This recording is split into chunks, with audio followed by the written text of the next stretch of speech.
आप देख रहे हैं देश लाइव, देश की आवाज। आदाब, नमस्कार, शत श्री अकाल। देश लाइव में आपका स्वागत है। मैं हूं सहल कुरैशी। 2002 के जो दंगे थे, किस तरीके से अलग अलग तकरीबन 9 मरतबा अलग अलग मामले आए सामने, 9 मरतबा शायद FIR हुई, अलग अलग 9 मामले हुए, और उसके बाद किस तरीके से जो उसमें जिन्हें आरोपी बनाया गया था, किस तरीके से उन्हें एक एक करके रिहा कर दिया गया। तो तस्वीर यही उठ के आई कि बाबू बजरंगी ने कैमरे के सामने आकर कहा था कि हाँ, मोदी जी ने हमारा समर्थन किया, मोदी जी ने हमें कहा था कि हम सबको बचा लेंगे, जजों को बदल देंगे और हम सबको जेलों से बाहर ले आएंगे। ये बाबू बजरंगी का एक बयान था, उन्होंने कैमरा पर ये बातें कही थी। आज इतने सालों के बाद इस मामले में देखें, खास 3 मामले काफी अहम थे, जिसमें एक था गुलमर्ग सोसाइटी का मामला, दूसरा था नरोड़ा पाटिया का मामला और एक था नरोड़ा गांव का मामला। इसमें से नरोड़ा पाटिया और नरोड़ा गांव का जो मामला था, उसमें नरेंद्र मोदी की बहुत करीबी माया कोडनानी और बाबू बजरंगी उसमें आरोपी थे। तो जजों वाली जो बात आई, आज हम आपको बता रहे हैं कि गुजरात की एक जज जिसने मोदी के करीबी माया कोडनानी और बाबू बजरंगी को उम्र कैद की सजा सुनाई थी, उन जज को किस तरीके से धमकी दी गई जान से मारने की, और इसके अलावा महिलाओं को जो धमकियां दी जाती है वो धमकी भी उन्हें दी गई। इसके अलावा रिटायरमेंट के बाद भी एक जज को कितना परेशान होना पड़ा मोदी के खिलाफ फैसला सुनाकर, वो आज हम आपको बताएंगे इस खबर के अंदर। लेकिन इस खबर में आगे बढ़ने से पहले अगर आपने हमारा चैनल देश लाइव सब्सक्राइब न किया हो तो हमारे चैनल को जरूर सब्सक्राइब कर लें। अगर आप सोशल मीडिया पर, फेसबुक पर, ट्विटर पर, इंस्टाग्राम पर भी हैं तो हमारे पेज को, देश लाइव को जरूर फॉलो करें। सहल कुरैशी और सहल कुरैशी ऑफिशियल को भी आप जरूर फॉलो कीजिए। इसके अलावा ज्वाइन बटन दबाकर, स्टार बटन दबाकर हमारा ज्यादा से ज्यादा सहयोग करें। हमने अपना नंबर भी दिया हुआ है, जितना चाहें इतना आप हमें समर्थन कर सकते हैं, सहयोग दे सकते हैं। हम बात कर रहे हैं जजों की हालत क्या है। एक वो जज भी हमने देखे जो रिटायर होने के बाद, जो कभी अमित शाह पर फैसला जिन्होंने सुनाया था, एक जज ये भी देखे जिन्होंने राम मंदिर पर फैसला सुनाया था। किस तरीके से एक को गवर्नर बना दिया गया, दूसरे को राज्यसभा भेज दिया गया। तो जजों को किस तरीके का मलाई मसाला मिला रिटायर होने के बाद, वो इस देश नहीं पूरी दुनिया ने देखा। सदाशिव को केरल का गवर्नर बनाया गया था, उसके बाद में मौजूदा हमने देखा गोगोई साहब जिन्हें राज्यसभा में भेजा गया। तो जजों की जो जिंदगी है, एक जज हमने ये भी देखे कि जस्टिस लोया थे, उनका क्या हाल हुआ वो भी हमने देखा। तो जजों को लेकर काफी सवाल उठते हैं।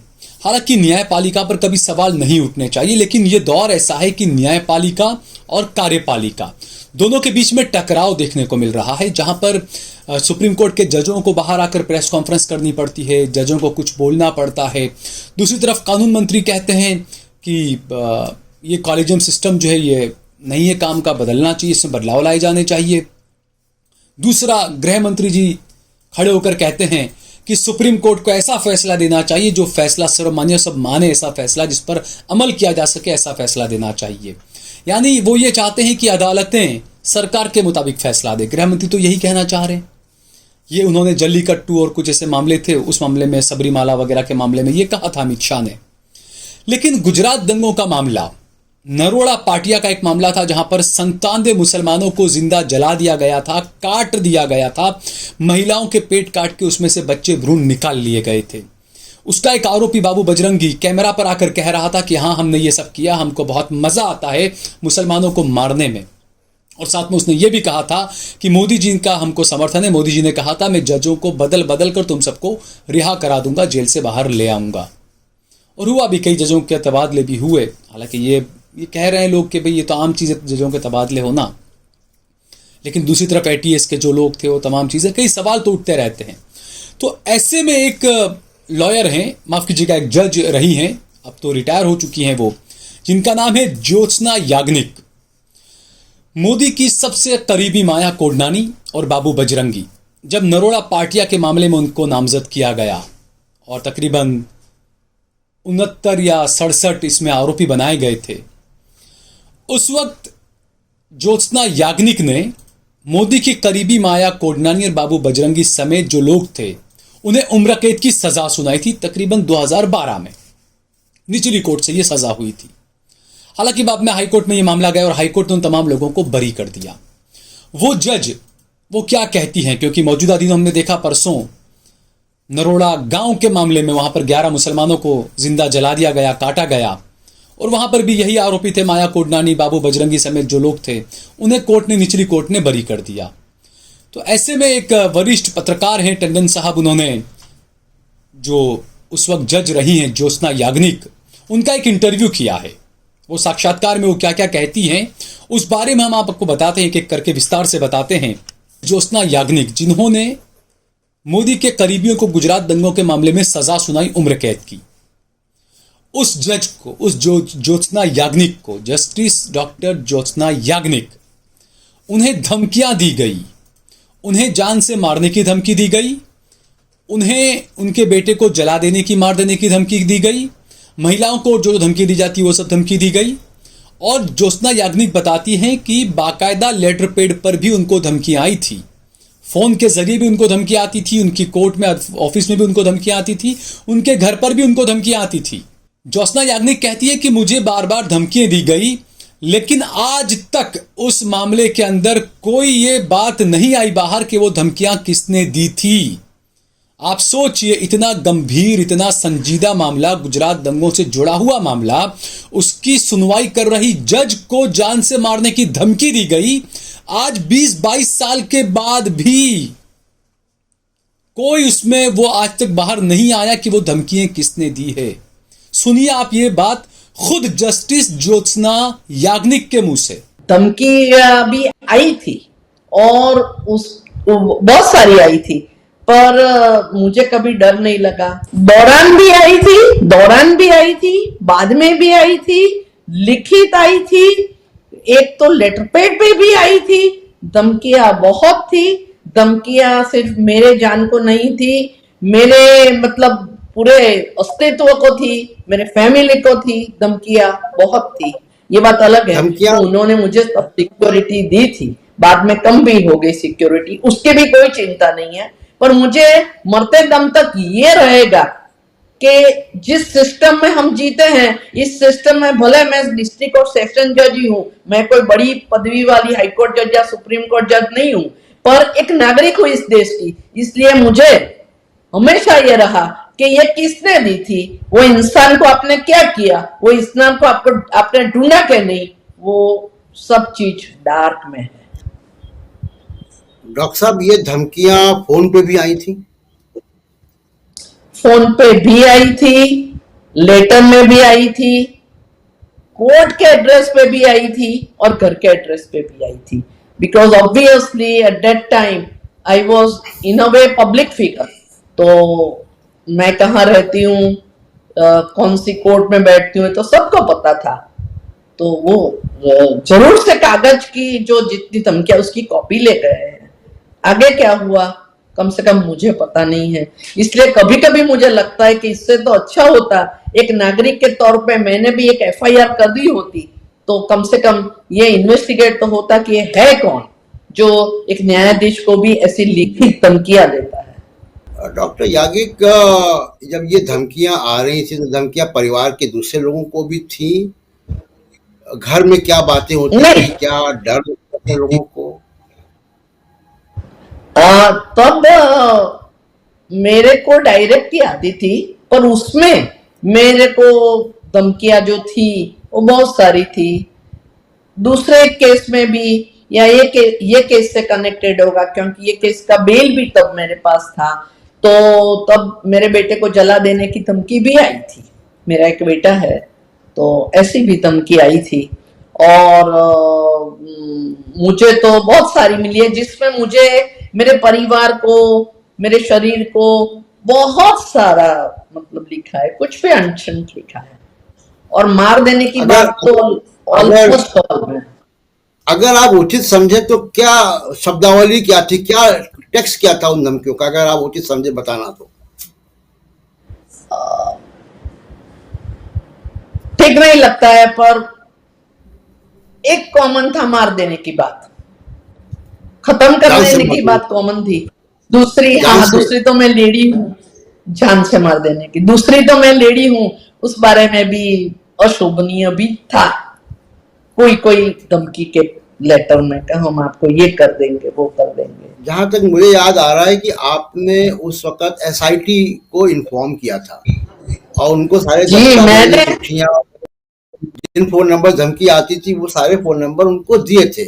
वो एसआईटी सुप्रीम सब कोर्ट द्वारा जेरोक्स नियुक्त कॉपी, सब जेरोक्स कॉपी, जबकि जो कमिश्नर थे उनको, ये एसआईटी के जो अधिकारी थे उनको दी थी, वो ले गए थे। और मेरी इच्छा थी एफआईआर करने की, पर उनकी ये एडवाइस थी कि नहीं, आप एफआईआर को छोड़ो, ये सब झमेले में मत पड़ो, हम देख लेंगे कि ये कौन है। तो फिर कोई भी वजह से उनपे काम का दबाव रहा होगा, गॉड नोज। तो ये कुछ नहीं हुआ, उनके पास सब कुछ कॉपी है। और सबको, मैं जो कंसर्न लोग थे सबको दी थी। तो सुना आपने, एक जज को इस तरीके से मारने की धमकी, उनके परिवार को खत्म कर देने की धमकी, लेकिन उस मामले में आज तक ये साबित नहीं हो पाया, ये बाहर ही नहीं आ पाया कि वो धमकियां किसने दी थी। आप सोचिए, आम तो किसी को धमकी मिलती है, गृह मंत्री साहब को या प्रधानमंत्री साहब को, 4 घंटे के अंदर वो बंदा, उसको पुलिस उठा के ले आती कि हाँ इस बंदे ने धमकी दी थी। यहां पर इतने गंभीर मामले में इस जज को धमकी मिली, लेकिन कोई वहां पर पता ही नहीं चला कि वो धमकी किसने दी। हालांकि जस्टिस याग्निक ये साफ कहती हैं कि सिर्फ गोधरा के मामले के अंदर, सिर्फ गुजरात दंगों के मामले के अंदर मैंने हिंदुओं को ही सजा सुनाई, ऐसा नहीं है। गुजरात धमाकों के अंदर उन्होंने मुसलमानों को भी सजा सुनाई थी। अब जस्टिस ज्योत्सना कहती हैं कि मुसलमानों को सजा सुनाई, लेकिन किसी मुसलमान की तरफ से मुझे जान से मारने की धमकी नहीं मिली है, दूसरी तरफ से धमकी मिली है। टंडन साहब को जो इंटरव्यू दिया उसमें यह बात भी आप सुनिए। पोटा केस का मैंने जजमेंट दिया, उसमें भी मैंने सजा की है। एक विशेष कोइंसिडेंटली विशेष धर्म के लोगों को सजा हुई थी, इसमें अपोजिट था, इसमें मुझे बहुत कुछ हुआ। और वो जो मैंने केस चलाया, उसमें जो मैंने सजा दी, उसमें जो कुछ मैंने किया, मैंने तो मेरे पास जो भी केस आया जस्टिस किया। पर एक के बात होती है, एक के लिए धमकी मिलती है, एक के लिए इंसल्ट, एनोयंस किया। कहीं कहीं विचारधारा के वकील भी कभी कभी बहुत सारा झगड़ा करते थे, कभी कभी बहुत मिसबिहेवियर करते थे। वो सब मैंने लिखा भी है, जहां लिखना था लिखा है, क्या मिसबिहेवियर किया है, क्यों किया, क्या वर्ड्स लिखे, वो सब किया है। पर ये डिफरेंट ट्रीटमेंट क्यों? पोटा का जजमेंट भी मैंने लिखा था, वो भी मैंने दिया था, ये भी मैंने दिया है। तो हम तो न्यायाधीश थे, हमारा काम ना था। और न्याय हमारे अंतरात्मा और जो सेटल्ड पोजीशन ऑफ लॉ है, जो कॉन्स्टिट्यूशन है, उसका जो स्पिरिट है, उसकी जो वैल्यूज है, उसके जो डायरेक्शंस है, उसकी जो भावनाएं हैं, उसके मुताबिक करना है। उसमें व्यक्तिगत धमकी क्यों, उसमें व्यक्तिगत बात क्यों? इसलिए इसमें ये क्यों देखना कि मैं न्यायाधीश नहीं हूं, एक महिला हूं, तो इतनी गंदा प्रकार की क्यों? ये एक सवाल है जिसका मुझे आज तक जवाब नहीं मिला है, और नहीं कभी किसी ने सुना है। वो भी बात दूसरी है, वो भी इतनी सच बात है। डॉक्टर याग्निक, एक बात आपके बात से ही जो इंडिकेशन मिल रहा है वो ये कि पोटा के जो आतंकवाद के मामले थे उसमें जिनको सजा आपने सुनाई वो मुस्लिम समुदाय के लोग थे, और उन समुदाय के लोगों को भी आपने सजा दी, लेकिन वहां से धमकी आपको नहीं आई। नहीं, सच है, नहीं आई है।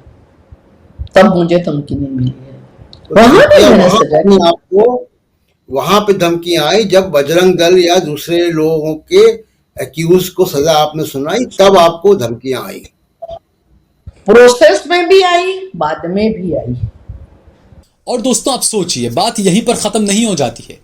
इसके आगे जब ये जज साहब जस्टिस ज्योत्सना रिटायर हो गई, तो रिटायरमेंट के बाद भी इनको परेशान किया गया।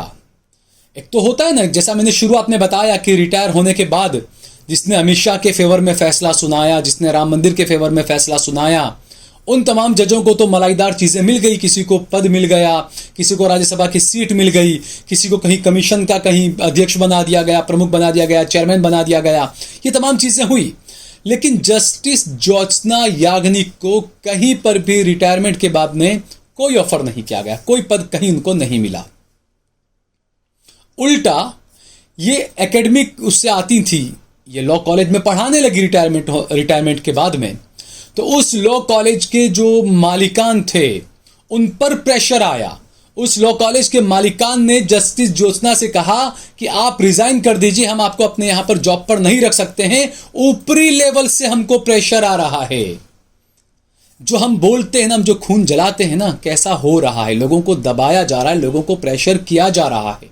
ये जज खुद अपने मुंह से बोल रही हैं कि रिटायरमेंट के बाद किस तरीके से उनको नौकरी पर से निकलवाया गया, वो भी आप सुनिए दोस्तों। शुरू में रिटायरमेंट होने के बाद मैं एक लॉ कॉलेज ज्वाइन किया था, तो बहुत मेहनत करके, वो एकदम नया था, तो बहुत मेहनत करके बहुत अच्छा सा किया। थोड़े समय के बाद फिर वहां धमकी आना शुरू हो गई। फिर जो एम्प्लॉयर था उसने मुझे बताया कि मेरे पे बहुत दबाव है, आप रिसाइन कर दो। और जो स्टूडेंट थे वो मेरे से बहुत लगाव थे, स्टूडेंट बेचारे बहुत डिस्टर्ब हो गए, पूरी बैच। लेकिन सिचुएशन ऐसी हुई कि फिर मुझे रेजिग्नेशन देना पड़ा, क्योंकि वो बोलते हैं कि पूरी यूनिवर्सिटी, पूरी जो इंस्टीट्यूट थी उस पर बहुत दबाव था कि इनको निकालो बस। तो किसका दबाव? कोई बात नहीं, किसका दबाव? दबाव कहाँ से? वो एम्प्लॉयर ने जो बताया वो मैं आपको बता रही हूँ। अब उसको किसने दबाव दिया वो सब तो वो जाने, पर उसने मुझे कहा कि सो एंड सो नाम दिया। आप एक जज रही हैं, स्पेशल जज रही हैं, सेंसिटिव केसेस आपने सुने हैं, आतंकवाद से जुड़े केसेस में फैसला किया है, हिम्मत का काम है। उसके बाद आपने नरोडा पाटिया के केस में फैसला सुनाया। आपको आपके अपॉइंटमेंट में, आपके एम्प्लॉयमेंट में, पोस्ट रिटायरमेंट के बाद के अपॉइंटमेंट में अगर कोई धमकी दे रहा होगा या आपको निकलवाने के लिए दबाव डाल रहा होगा, तो कोई छोटा आदमी तो होगा नहीं। ऑब्वियसली कोई पॉलिटिकल, और छोटे से तो एम्प्लॉयर डरेगा भी नहीं। छोटे से एम्प्लॉयर डरेगा भी नहीं। ये कहाँ हुआ था? जब आप प्रो वीसी थी तब हुआ था कि नहीं? ये अहमदाबाद में मैं एक इंस्टीट्यूट में थी शुरू में ही रिटायरमेंट के बाद। आमतौर पे प्रिंसिपल जज से रिटायर होते हो तो कुछ ना कुछ इनविटेशन होता है गवर्नमेंट का, जैसे गुजरात रेवेन्यू ट्रिब्यूनल होती है, ये ट्रिब्यूनल होती है, वो ट्रिब्यूनल होती है, पर वो तो सब नहीं था। तो और मैं तो एकेडमिशियन थी, मुझे उसकी चिंता भी नहीं थी। सो आई रिटर्न टू एकेडमिक्स। अब एकेडमिक्स में भी दबाव शुरू हुआ, वहां भी डिस्टर्बेंस शुरू हुआ, वहां भी तकलीफ और परेशानी शुरू हुई। फिर मैंने वो भी छोड़ दिया।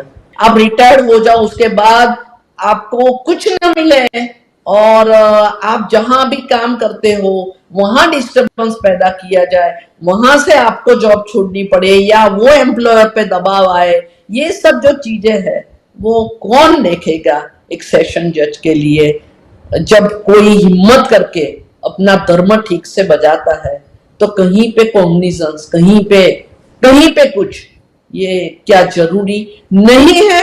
ये एक मेरे दिल में उभरता सवाल है जो मेरे हिसाब से बहुत इंपॉर्टेंट है। उसके बाद हमारी क्या हालत हुई, क्या क्या दिक्कतें हम भुगत रहे हैं, क्या क्या दिक्कतें हमने भुगती, उसकी रही कि हम कहीं और जॉब करें, कुछ न कुछ परेशानी हो, तो ये सब मुझे लगता है कि ठीक नहीं है। आने वाली पीढ़ियों के लिए भी कुछ करना चाहिए। आप सोचिए, धमकी मिली जज को, जज रहते हुए कोई उस पर आज तक साबित नहीं हुआ, बताया नहीं सरकार ने या जांच एजेंसियों ने कि वो धमकी किसने दी थी।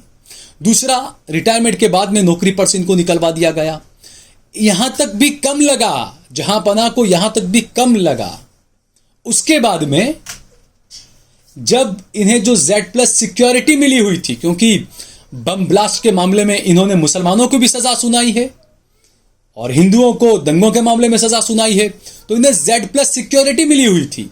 वो सिक्योरिटी भी इनकी घटा दी गई, कम कर दी गई। जब अतीक अहमद को कुछ सिर फिरे हिंदुत्व के नाम पर आकर गोलियों से भून सकते हैं, जब हिंदुत्व के नाम पर जस्टिस ज्योत्सना को धमकी दी गई, उसके बाद भी उनकी सिक्योरिटी घटा दी गई, कम कर दी गई। यह भी आप सुनिए खुद जस्टिस ज्योत्सना याग्निक की जबानी। तब जो अधिकारी थे उन्होंने तुरंत ही उसी दिन सिक्योरिटी का इंतजाम किया था। I must admire them. और रिटायर्ड होने के बाद उन्होंने इसे कम किया। कम करने का भी मुझे वादा नहीं है, जाने का भी मुझे वादा नहीं है। मुझे सिर्फ इतना ही दिल में है कि आप ढूंढो तो सही वो लोग कौन थे, बस, और कुछ नहीं। कि ये इंक्वायरी, ये इन्वेस्टिगेशन होना चाहिए कि ऐसी धमकियां किसने लिखी थी।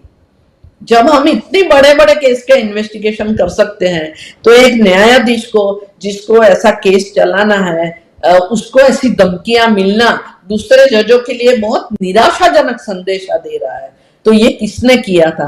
अगर वो पता ही नहीं चले और आपको एक गनमैन दिया जाए और दूसरे विड्रॉ कर दिए, तो ये मुझे नहीं पता है कहां तक ठीक है। कोई भी किसी भी जज को लिख सकता है, कोई भी किसी को मार सकता है, पर कौन है वो तो सवाल बहुत अधूरा है। बहुत हैरत अंगेज बात कर रही हैं आप कि अगर जज सिक्योर नहीं होगा तो इंसाफ भी सिक्योर नहीं होगा। जैसा तो ये दोस्तों देखिए, ये है लोकतांत्रिक भारत, ये है आइडिया ऑफ इंडिया, ये जहांपना का आइडिया ऑफ इंडिया है, ये नया इंडिया है, ये न्यू इंडिया है ना। लोकतंत्र खतरे में नहीं है। जजों को तो बस ऐसे ही धमकी मिल जाती है ना। ये चीजें काफी सवाल खड़े करने वाली है, खुद ब खुद अपने आप में सवाल उठने चाहिए इसमें। मेरे बहुत बड़े तबके के हिंदू भाई हैं जो बोलना चाहते हैं, जो कुछ करना चाहते हैं, इंसाफ के लिए आवाज उठाना चाहते हैं, कानूनी दायरे में रहकर सब करना चाहते हैं, लेकिन उनको भी कहीं ना कहीं जहांपना का डर सता रहा है कि हम अगर जबान खोलेंगे तो हम मार दिए जाएंगे, या हमारा तमाम बिजनेस वगैरह सब बंद कर दिया जाएगा या करवा दिया जाएगा बंद। ये डर हर जगह पर है। और जस्टिस ज्योत्सना साफ कहती हैं, जब उनसे एंकर ने पूछा तो उन्होंने कहा कि हिंदू पक्ष की तरफ से मुझे धमकी मिली, लेकिन जिन मुसलमानों को मैंने सजा सुनाई थी उन मुसलमानों की तरफ से मुझे धमकी नहीं मिली। अब बड़ी हैरानी की बात है कि एक जज को इस तरीके से धमकी मिलना, जज को इस तरीके से प्रताड़ित किया जाना कई सवाल उठाता है। और जैसा बाबू बजरंगी ने कहा था कि मोदी साहब का हमको समर्थन है, मोदी साहब ने कहा है कि हम जजों को बदलवा देंगे, हम सबको, आप सब लोगों को जेल से बाहर ले आएंगे, और वो आज साबित हो गया। कानून कहां है, न्याय कहां है, न्यायपालिका कहां है, कार्यपालिका कहां है, जजों के बयान कैसे हैं, राजनेताओं के बयान कैसे हैं, ये तमाम चीजें आपके सामने हैं। अब तय आपको खुद करना है कि देश को किस दिशा में ले जाया जा रहा है, आपको किस दिशा में भगाया जा रहा है, और आपको किस दिशा में चलना चाहिए, यह आपको खुद तय करना है दोस्तों। अगर आपको ये वीडियो पसंद आया हो तो इसको ज्यादा से ज्यादा शेयर करिए, इस खबर पर ज्यादा से ज्यादा कमेंट करें। कुछ सुझाव हैं आपके पास तो सुझाव भी जरूर दें। अगर आपने हमारा चैनल देश लाइव सब्सक्राइब न किया हो तो हमारे चैनल को जरूर सब्सक्राइब करिए और ज्यादा से ज्यादा हमारा सहयोग और समर्थन करिए।